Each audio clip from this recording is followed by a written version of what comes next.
Graham sat in silence, his eyes fixed on Margaret as if seeing an entirely different person.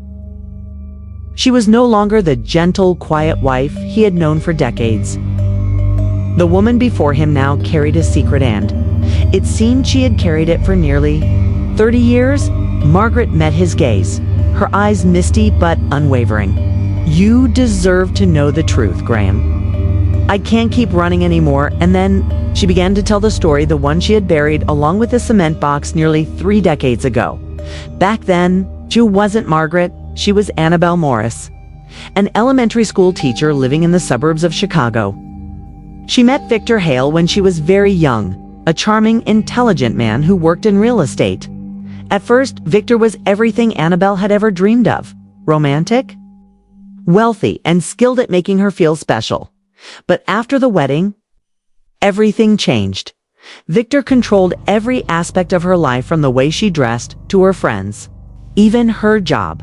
It started with cold words, then shouting, and soon escalated to slaps, punches whenever she disobeyed him. "I thought I could endure it," Margaret said, her voice trembling. "Until the night he tried to strangle me because I answered my sister's call without asking him first." Annabelle tried to run, twice. Both times she failed. Victor always found her, always knew where she was hiding.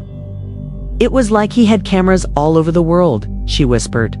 "He'd always smile when he found me, like it was some kind of hunting game." In the spring of 1984, Annabelle decided to disappear, not just run, but vanish. With the help of a friend who worked in the coroner's office, she faked her death.